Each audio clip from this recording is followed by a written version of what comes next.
Kenali potensi, kelola emosi, tumbuhkan resiliensi, jaga konsistensi, jalin koneksi, bangun kolaborasi dan menata situasi. Tapi dengan adanya 7 jurus ini semakin diperkuat karena konsepnya sangat strategis gitu ya. Tidak hanya membahas aspek siswa, tapi ada aspek sistem yang justru ini yang seringkali luput. Kolaborasi ini sebenarnya adalah program yang bagus sekali untuk membangun kolaborasi antara guru mata pelajaran, guru wali, dan juga guru BK. Kami percaya bahwa pengetahuan dan praktek baik yang diperoleh selama pelatihan akan semakin bermanfaat jika dibagikan kembali.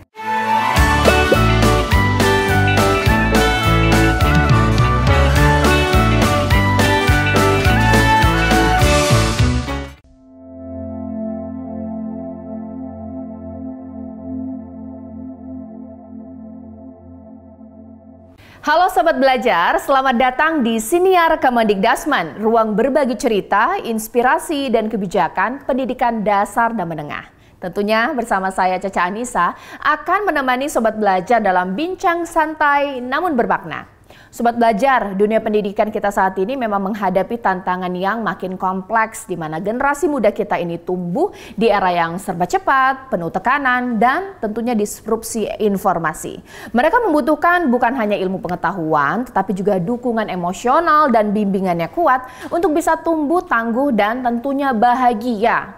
Pernahkah kita berpikir di tengah keterbatasan jumlah guru bimbingan konseling di sekolah, siapa ya yang mendampingi murid ketika mereka sedang benar-benar bingung, tertekan, atau juga butuh tempat untuk bercerita? Nah, untuk itu, Kemendikdasmen melalui Direktorat Jenderal Guru Tenaga Kependidikan dan Pendidikan Guru atau Ditjen GTKPG baru-baru ini melaksanakan program pelatihan pengembangan kompetensi BK untuk guru yang bertujuan untuk meningkatkan kompetensi guru dalam pembinaan karakter positif dan pengembangan pribadi, sosial, belajar, dan tentunya karir murid agar terciptanya lingkungan sekolah yang aman, nyaman, dan menggembirakan. Untuk membahas lebih lanjut terkait urgensi, pelaksanaan, dan juga manfaat dari program ini, telah hadir bersama dengan saya sejumlah narasumber hebat kita yang luar biasa tentunya. Yang pertama adalah Direktur Jenderal Guru Tenaga Kependidikan dan Pendidikan Guru Kemendikdasmen, Ibu Nunuk Suryani. Selamat datang di sini ya Ibu Nunuk. Iya Mbak, terima kasih. Narasumber saya yang kedua adalah Guru Besar UIN Syarif Hidayatullah Jakarta, Ibu Maila Rahim. Ibu Maila, selamat datang di Siniar. Ya, terima kasih. Narasumber kita yang ketiga tentunya tidak ketinggalan adalah guru hebat kita, yakni Bapak Fikri Fatur Rahman, yakni guru BK di SMP Darul Ikam Jabar. Selamat datang di Siniar. Terima kasih Mas Fikri. Nah, langsung saja ini saya mau tanya-tanya, karena dari tadi saya udah penasaran ini Sobat Siniar. Apa ya melatar belakangi program 7 jurus BK hebat dan juga kebijakan guru wali? Ibu Nunuk, bisa diceritakan latar belakang program hebat ini apa sih? Ya, terima kasih Mbak Caca. Jadi kami menyadari ya pendidikan kita saat ini dihadapkan pada tantangan yang tidak hanya dari sisi akademik Mbak, tapi juga dari sisi tumbuh kembang sosial dan emosional murid.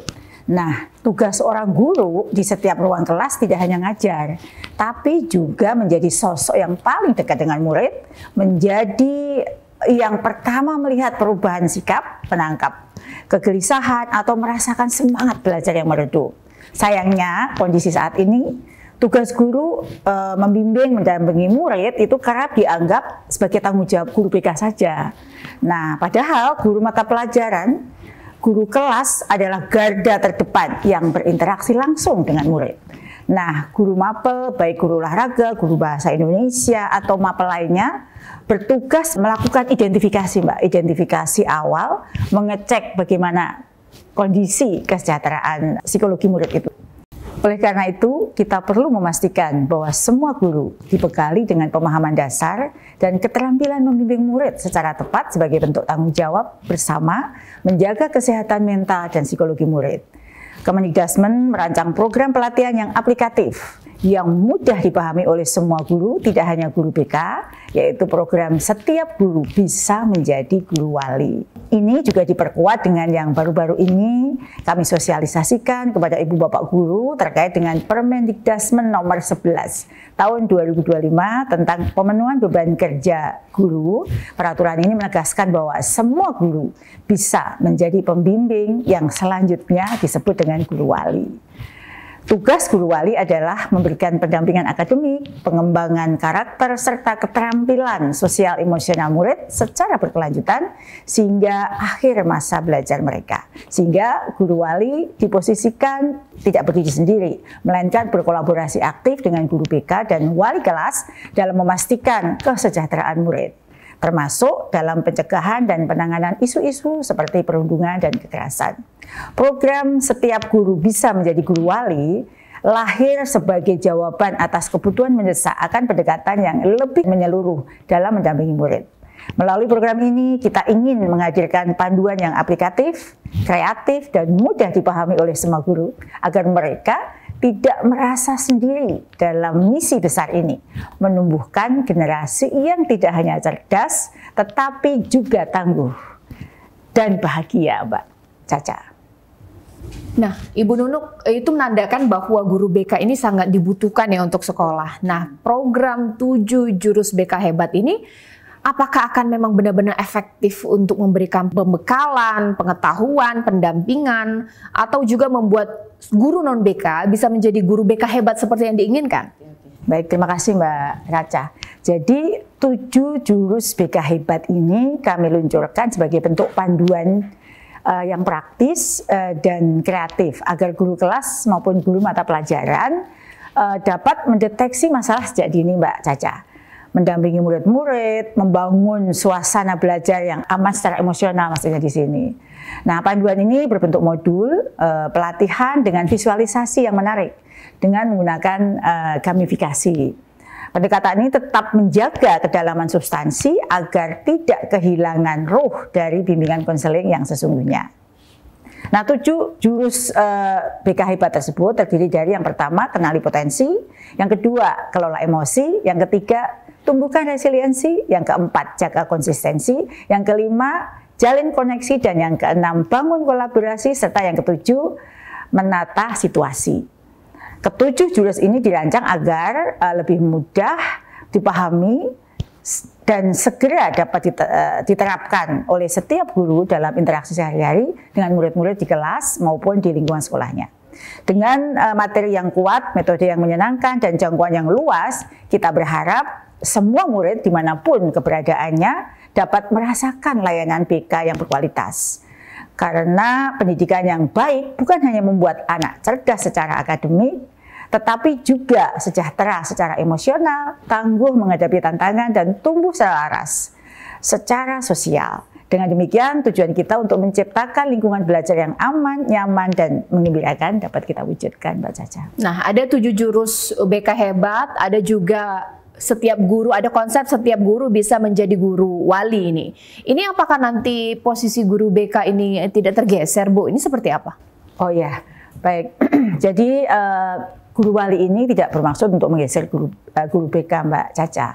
Setiap guru dapat menjadi guru wali, ini tidak akan menggeser sama sekali peran guru BK di sekolah-sekolah. Melainkan guru wali ini akan memperkuat ekosistem perlindungan anak di sekolah. Ketika murid mengalami masalah atau gejala awal seperti perubahan perilaku, menarik diri dari teman-temannya, atau semangat belajar yang mulai menurun, maka Bapak Ibu guru mapel yang menjadi pihak pertama yang biasanya akan melihat gejala tersebut. Nah, disinilah proses pendampingan dimulai. Jadi identifikasi awalnya oleh guru mapel, koordinasi dan identifikasi lanjutnya oleh guru wali, dan jika butuh penanganan berkelanjutan seperti pendampingan lebih dalam, itu tugasnya kepada guru BK. Nah, kolaborasi ini dirancang agar setiap murid mendapatkan respon cepat sehingga tidak menunggu masalah membesar. Jadi harapan kami dengan sinergi ini kita pastikan tidak ada lagi murid yang merasa sendiri, Mbak Caca.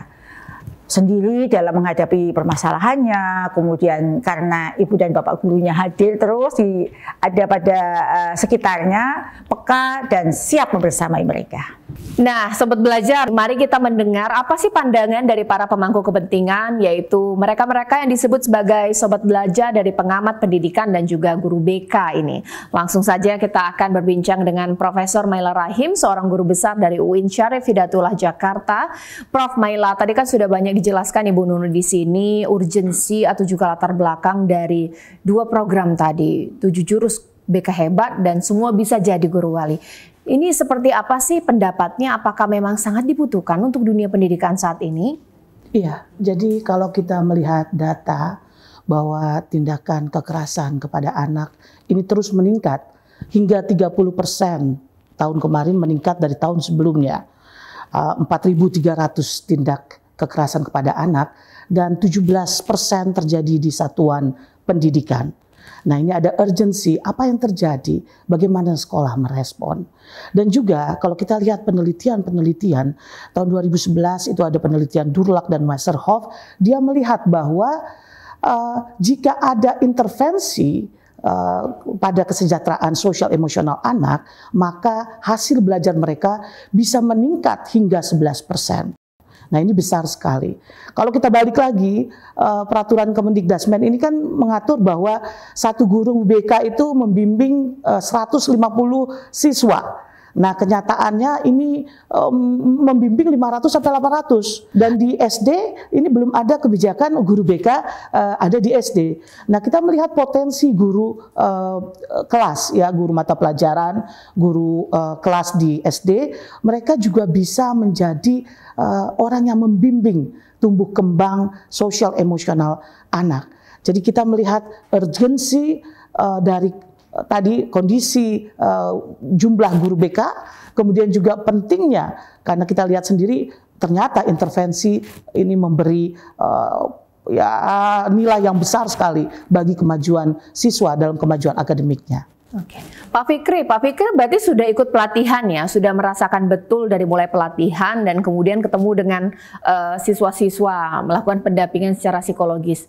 Apa yang begitu kerasa? Apakah memang betul-betul ini yang dibutuhkan dan kompetensi langsung meningkat drastis atau bagaimana?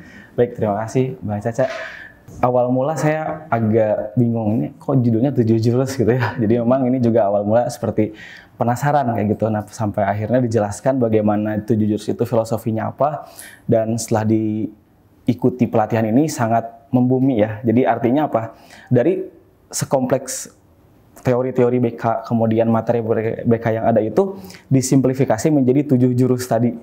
Yang dimana tadi sudah disebutkan oleh Bu Dirjen, yang ini juga sangat penting untuk kita kuasai. Nah, setelah mengikuti pelatihannya, sangat melibatkan peserta. Kan mungkin selama ini pelatihan mungkin identik dengan satu arah kah, atau mungkin 2 arah pun hanya sedikit barangkali untuk agenda yang sifatnya kelompok atau misalnya simulasi. Tapi di pelatihan kemarin, itu kami benar-benar diajak untuk terlibat dan benar-benar diajak untuk memahami materi secara mendalam. Meskipun tadi gamifikasi tapi tidak menghilangkan substansi yang ada. Berapa lama sih pelatihannya? Kalau kemarin 3 hari. 3 hari ya? Ya, betul. Tapi ketika ketemu dengan murid-murid gitu langsung bisa mengaplikasikan atau bagaimana? Betul, ini juga memang yang sangat saya syukuri ketika langsung bertemu dengan murid, ini benar-benar lebih dikuatkan kembali. Setelah sebelumnya mungkin juga sudah diterapkan di sekolah, tapi dengan adanya 7 jurus ini semakin diperkuat karena konsepnya sangat strategis gitu ya. Tidak hanya membahas aspek siswa, tapi ada aspek sistem yang justru ini yang seringkali luput. Kan mungkin di lapangan seringkali guru BK ini mengeluhkan terkait sistem di sekolah atau misalnya di siswa juga. Nah, ini menjadi solusi dari bagaimana supaya guru BK punya independensi, punya kemandirian, dan punya bergaining position di sekolah seperti itu. Wah, berarti 7 jurus ini Prof Maila ini begitu efektif memberikan pelatihan dan pengetahuan terhadap guru-guru ya, supaya menjadi guru BK hebat. Bisa dijelaskan 7 jurus, kenapa harus 7 jurus gitu? Masalah sekolah anak-anak itu kan banyak, kok bisa disimplifikasi menjadi 7 begitu Prof, bagaimana? Iya, itu angka yang bagus ya, ada 7 kebiasaan anak Indonesia hebat, benar. Ada 7 jurus juga. Jadi 7 jurus ini kebetulan saya terlibat juga dalam desain programnya. Nah, di sini yang pertama ini 7 jurus adalah hal-hal yang penting guru-guru non-BK ketahui sehingga mereka bisa jadi detektor dan juga fasilitator kesehatan mental. Jadi jurus yang pertama itu adalah kenali potensi. Jadi selama ini guru BK itu dianggap polisi. Jadi kalau ada masalah ke guru BK, padahal mestinya guru BK dan juga guru lainnya yang dilatih mereka bisa ya mengembangkan bakat, minat, ya kemudian gaya belajar. Itu jadi pertama, kenali potensi. Yang kedua, kelola emosi. Anak-anak kita itu perlu beri pengetahuan tentang literasi tentang emosi, apa namanya, ini sedih, ini marah atau kecewa, ya. Kemudian juga mereka perlu belajar regulasi emosi. Nah, guru perlu mendampingi ini, dan akhirnya mereka bisa coping adaptif. Nah, ini materi yang kedua, yang tadi kelola emosi. Yang ketiga itu adalah tumbuhkan resiliensi. Di zaman sekarang ini ya Pak Fikri ya, anak-anak kita mengeluhkan banyak hal dan banyak sekali kasus hal-hal kecil, misalnya siswa bunuh diri karena tidak punya handphone, diolok-olok oleh kawannya. Nah, di materi tumbuhkan resiliensi ini dibahas tentang growth mindset. Ya, jadi bagaimana anak-anak melihat kesulitan itu adalah pembelajaran untuk berhasil, dan gak ada kata berhenti. Tidak ada sesuatu itu bisa, belajar itu bisa hanya karena bakat, tapi ini ada usaha. Nah, yang berikutnya itu adalah jaga konsistensi. Ya, bahwa sifat-sifat positif di sekolah, perilaku positif, kegiatan positif ini harus konsisten dilakukan terus menerus. Nah, yang berikutnya setelah jaga konsistensi itu adalah jalin koneksi. Ya, jalin koneksi ini yang kelima, ya, yang berarti adalah membangun koneksi antara guru mata pelajaran, guru wali dengan guru BK ketika ada masalah di sekolah, masalah pada anak. Maka ini biasa disebut sebagai multi-tertiary system, ya, support system. Bagaimana mensupport anak dengan layer tertentu. Sebagai contohnya guru mata pelajaran sebagai detektor awal. Ada problem apa? Kenapa anak ini diam aja? Kalau diminta jawaban diam aja. Nah, kemudian jika ada problem guru mata pelajaran, dia komunikasikan kepada guru wali sebagai fasilitator. Nah, yang mendalami masalahnya tetap guru BK. Nah, yang berikutnya adalah bangun kolaborasi. Nah, jika guru BK tidak bisa memecahkan masalah itu, kita punya support system lainnya di luar sekolah. Kita ada tenaga kesehatan, psikolog, dan lain-lain. Nah, kolaborasi dengan lingkungan atau ahli di luar sekolah menjadi penting. Terakhir, menata situasi bahwa sekolah harus menjadi lingkungan yang ramah anak, melindungi anak, ya, dan juga membantu mereka mengembangkan potensi terbaiknya. Sekiranya apa sih yang diharapkan dari Pak Fikri sudah mengikuti pelatihan dan diharapkan benar-benar menjadi guru BK hebat seperti yang kita inginkan buat diri Pak Fikri sendiri, ekosistem sekolah, dan juga murid mungkin? Pertama, bagaimana caranya supaya bimbingan konseling ini memang dirasakan sekali manfaatnya dari layanan ini. Karena ada satu prinsip namanya guidance for all. Artinya bimbingan ini tidak melihat dari siapanya, bahkan kita tidak melihat ini siswa yang nakal, ini siswa yang misalnya berkebutuhan khusus, semua siswa kita layani. Karena itulah menjadi prinsipnya. Nah, dengan adanya 7 jurus ini jadi bergeser gitu ya. Jadi yang tadinya bimbingan konseling ini hanya sifatnya eksklusif gitu ya, jadi hanya BK saja, tapi ternyata dengan adanya ini harapannya sangat luar biasa. Saya jadi bersyukur sekali gitu, jadi lebih inklusif gitu. Artinya guru-guru itu juga memiliki mindset bahwa bimbingan ini bukan sebatas tuntutan, tapi kalau misalnya kan guru dibekali keterampilan kompetensi pedagogis ya, yang dimana pedagogis ini juga esensinya tidak sebatas mengajar, tapi juga mendidik. Nah, karena mendidik ini pun memang perlu kemampuan untuk membimbing. Nah, jadi memang dari segi sistem ya, dari segi sistem itu sudah sangat diharapkan sekali. Nah, yang berikutnya kalau dari segi siswa, kita menilai bahwa hari ini guru-guru itu mendidik anak-anak Gen Z, Gen Alpha gitu, yang dimana memang secara komunikasi pun berbeda. Dan kita mungkin dari berbagai generasi, guru-guru yang mungkin baby boomers, kemudian X, Y, ataupun milenial, ini menjadi tantangan sekali. Nah, dengan adanya 7 jurus ini semakin mendekatkan anak-anak yang saya bilang fragile ya gitu, jadi mudah remuk ya, Prof gitu. Jadi akhirnya apalagi di materi Prof Maila waktu itu ya, saya ingat betul gitu, waktu saya jadi peserta itu ada tumbuhkan resiliensi, yang dimana istilah resiliensi ini mungkin masih jarang didengar oleh anak-anak sekarang ya, tapi justru kalau misalnya sudah difahami betul bahwa resiliensi ini punya kekuatan yang sangat-sangat luar biasa agar anak-anak kita itu agile gitu. Jadi kalau misalnya punya masalah bisa curhat. Jadi kan kita suka ada stigma juga ya, laki-laki tidak boleh bercerita. Anak-anak sekarang justru mengvalidasi gitu, Pak, laki-laki tidak bercerita. Tapi dengan adanya jurus ini justru membuka ruang bahwa cerita itu nggak apa-apa. Gitu. Nah seperti itu. Kalau untuk dari segi guru-guru, terutama saya sebagai guru BK juga, ini juga semakin meningkatkan kepercayaan diri guru BK. Kita tahu bahwa guru BK itu dijudge gitu ya, polisi sekolah, kemudian guru cicing, kalau dulu kan bahasa saya guru diam gitu. Jadi dianggapnya tuh nggak ada pekerjaan, padahal justru guru BK ini yang punya kemampuan untuk bisa mengetahui, mendeteksi apa yang menjadi masalah di sekolah itu sendiri. Dan alhamdulillah dengan adanya 7 jurus BK hebat ini semakin, mungkin bahasa saya, meningkatkan derajat guru BK yang tadinya mungkin istilahnya eksklusif atau bahasanya ada terpinggirkan. Kemarin juga saya sharing, sekarang menjadi inklusif dan sangat-sangat mewadahi banyak-banyak guru untuk bisa paham tentang bimbingan kayak gitu. Oke. Nah, biasanya kalau kebijakan yang paling kita khawatirkan itu adalah kalau kebijakan itu tumpang tindih ini. Bu Nunu bisa dijelaskan sebenarnya bagaimana kemudian Kemendikbudristek ini menjaga supaya kebijakan ini tidak tumpang tindih? Oh, baik, Mbak Caca, saya jelaskan ya Bapak Ibu guru. Jadi program ini tentu sangat amat tidak tumpang tindih. Bukan berarti tadi yang penjelasan saya di awal maupun Prof Maila tadi menjadi bahwa semua guru bisa menjadi guru BK atau semua guru bisa mengambil alih peran guru BK, bukan. Jadi bukan berarti semua guru akan mengambil alih peran guru BK, melainkan menjalankan peran pembimbing yang memang secara hukum diatur dalam undang-undang yang menjadi bagian tugas profesinya. Ini sudah diatur dalam Undang-Undang Nomor 14 Tahun 2005 tentang guru dan dosen, bahwa di situ disebutkan bahwa salah satu tugas utama guru adalah membimbing peserta didik. Lalu diperkuat juga dengan seperti yang tadi saya jelaskan di awal terkait dengan Permendikbudristek Nomor 11 Tahun 2025 tentang pemenuhan beban kerja guru. Yang mana di sini menegaskan bahwa semua guru bisa menjadi guru wali, yaitu pembimbing akademik, pengembangan kompetensi peserta didik, keterampilan, dan karakter murid yang didampinginya. Sehingga program ini justru hadir untuk mempermudah, bukan menambah beban.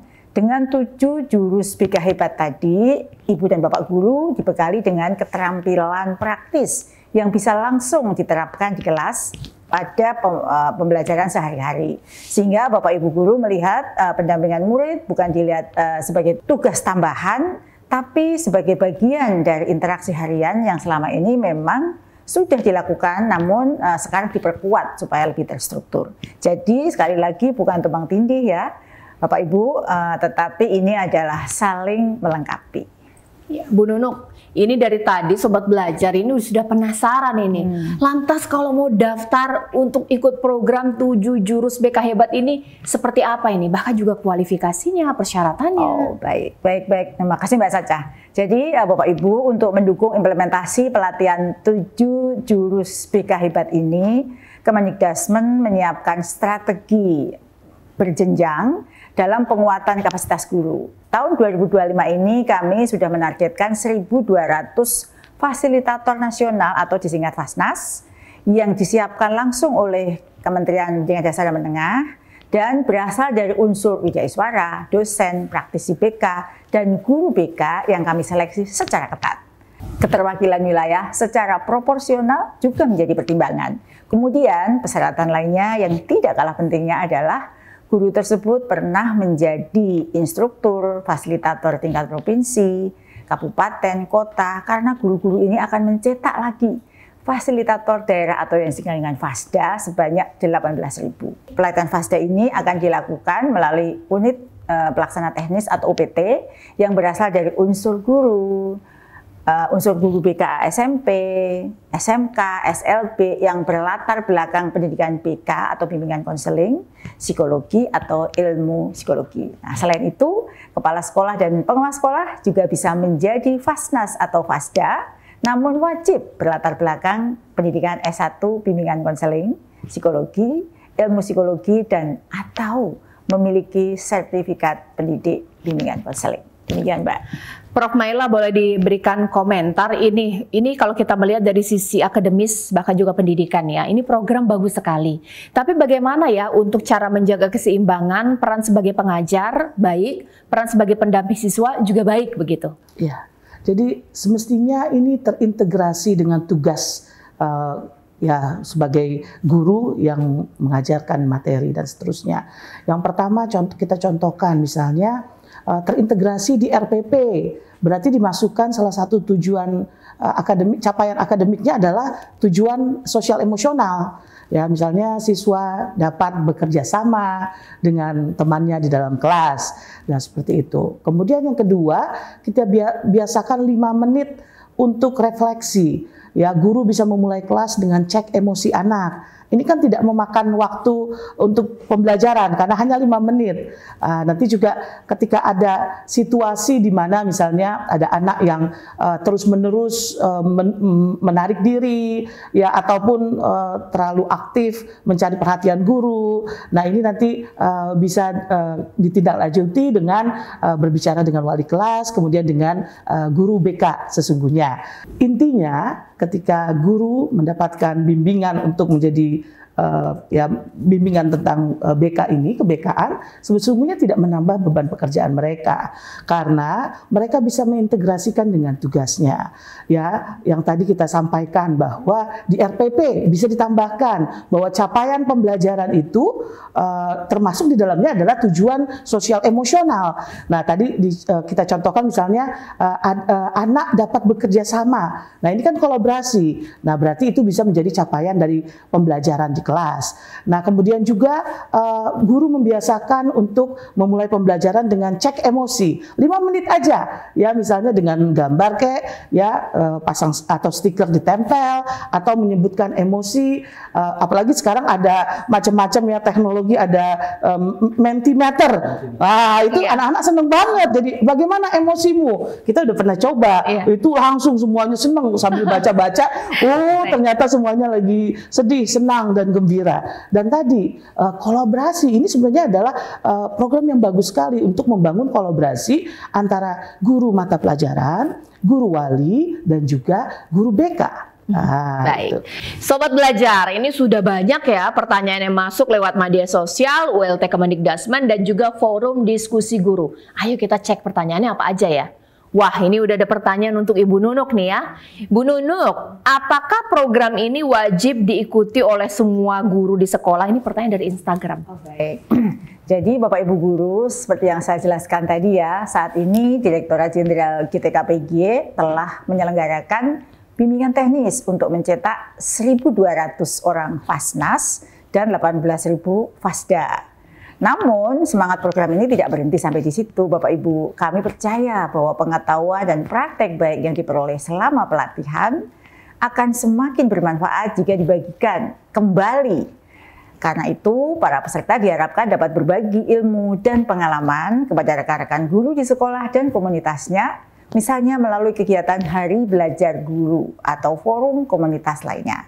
Dengan semangat saling berbagi dan belajar serta tumbuh bersama tadi, kami berharap program ini bisa menjangkau lebih luas dan memberi manfaat nyata bagi sekitar 270.000 guru dan dilanjutkan terus secara bertahap ke guru lainnya di seluruh Indonesia yang tidak hanya guru BK saja, tapi juga guru kelas dan guru mapel dari berbagai jenjang.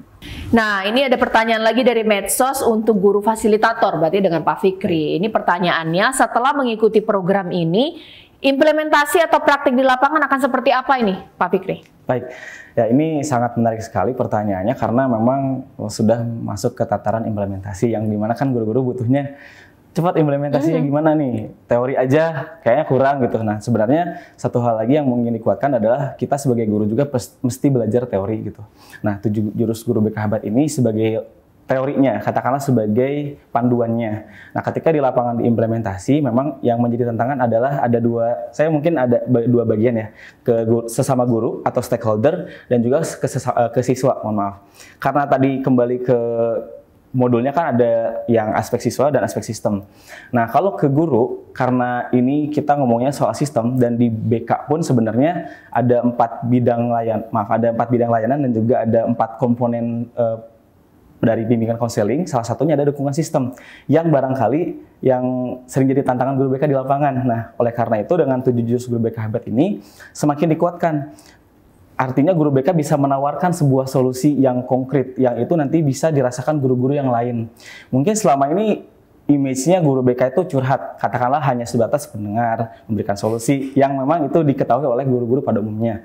Nah, tapi dengan adanya 7 jurus guru BK Hebat ini dikuatkan bahwa tidak hanya serta-merta soal merespon kemudian bagaimana menanggapi siswa, tapi bagaimana mulai dari mengenali potensi siswa dan juga bagaimana nantinya bisa menjalin koneksi dengan siswa yang kita kan hari ini juga jujur ya memang dihadapi pada tantangan untuk bisa terkoneksi sama anak yang mungkin usianya jauh atau mungkin secara keterampilan komunikasi mungkin anak sekarang lebih bisa menyesuaikan dengan teknologi, dan ini juga menjadi tantangan. Dengan 7 jurus BK Hebat ini, guru BK semakin dikuatkan untuk bisa menawarkan sistem ini ke sekolah, utamanya buat guru-guru dan stakeholder lainnya. Nah, untuk ke siswa sendiri, memang ini juga menarik ya, karena kalau secara implementasi, saya pribadi ada rencana ini gitu ya, setelah kemarin ikut pelatihan, sudah sosialisasi juga kepada guru-guru dan tinggal kepada siswa. Nah, kalau ke siswa sendiri, mungkin tadi karena emang keterbatasan juga dalam hal jumlah, pada akhirnya memang kita melibatkan siswa yang itu justru punya keterampilan untuk komunikasi atau dalam istilahnya peer counselor gitu ya, atau peer atau misalnya kayak teman sebaya gitu ya, konselor teman sebaya. Nah, justru yang saya ingin targetkan konselor teman sebaya, kita coba tracking itu anak-anak yang kemudian punya keterampilan komunikasi, karena kan anak-anak tuh pasti curhat sama teman-temannya lagi gitu ya. Nah, justru dikuatkannya sama siswa yang itu juga punya keterampilan komunikasi, mendengarkan. Nah, kita kuatkan. Nah, 7 jurus BK Hebat ini justru dikuatkan gitu ya. Jadi kayak kalau misalnya kita mau implementasi itu ada panduannya dan memudahkan untuk nantinya siswa bisa mempraktikkan. Mungkin kalau di materi nggak sampai sedalam sampai ke konselingnya, tapi setidaknya bagaimana mendengar aktif, bagaimana merespon, itu juga sangat-sangat dirasakan oleh siswa nantinya, seperti itu. Baik, sudah 2 pertanyaan yang kita bacakan. Nah, ini sekarang mungkin sebagai penutup, Ibu Nunuk, sekiranya apa yang bisa Ibu sampaikan kepada Sobat Belajar dengan program yang luar biasa ini, 7 jurus BK Hebat. Baik, terima kasih Mbak Caca. Baik, kepada Bapak Ibu guru semua Sobat Belajar di seluruh Indonesia, melalui program ini kami ingin membawa misi besar dalam 5 tahun ke depan agar jutaan guru Indonesia, baik guru BK, guru kelas maupun guru mata pelajaran, dibekali dengan keterampilan dasar bimbingan dan konseling. Tujuannya sederhana, tapi sangat mulia, agar ibu bapak guru bisa menjadi pendengar, pembimbing, dan penjaga kesehatan psikologis murid. Dengan begitu, kita tidak hanya melahirkan generasi yang cerdas secara akademik, tapi juga tangguh secara emosional, serta menciptakan ruang belajar yang aman, nyaman, dan menggembirakan bagi semua. Mari bersama kita kuatkan kompetensi guru dalam memberikan bimbingan dan konseling. Karena sekolah yang ramah dan berpihak pada anak dimulai dari guru-guru yang hadir sepenuh hati. Oke, kalau Prof. Maila seperti apa? Ya, jadi kita berharap sekali program ini membawa banyak perubahan dan sekolah menjadi tempat tumbuh anak yang aman, sehingga tidak hanya tumbuh menjadi ilmuwan ataupun secara akademisi meningkat pengetahuannya, tetapi juga tumbuh secara sosial, emosional, ya, kemudian memiliki peran di masyarakat. Ya, terakhir sekali ini, dengan bimbingan tepat, generasi hebat. Baik, ya Sobat Belajar, itu dia tadi bincang-bincang saya dengan narasumber saya yang luar biasa. Terima kasih Bu Nunuk, terima kasih Prof. Naila, terima kasih Pak Fikri. Kita tadi sudah banyak berbincang mengenai program 7 jurus BK Hebat untuk semua guru yang merupakan gerakan bersama untuk menjadikan sekolah sebagai ruang tumbuh, bukan hanya tempat belajar. Nah, sebelum menutup, mungkin saya mau ditunjukkan kepada Sobat Belajar gerakan 7 jurus BK Hebat. Mungkin Ibu Nunuk terlebih dahulu. Baik, siap Mbak Caca. Kenali potensi, kelola emosi, tumbuhkan resiliensi, jaga konsistensi, jalin koneksi, bangun kolaborasi, dan menata situasi. Itu dia menjadi penutup dalam Siniar di hari ini. Saya Caca Anissa mengucapkan terima kasih. Sampai jumpa di episode berikutnya. Dan jangan lupa, tetap semangat, tetap belajar, dan tetap peduli. Sampai jumpa. Konsistensi dan jalin koneksi, membangun kolaborasi dan menata situasi.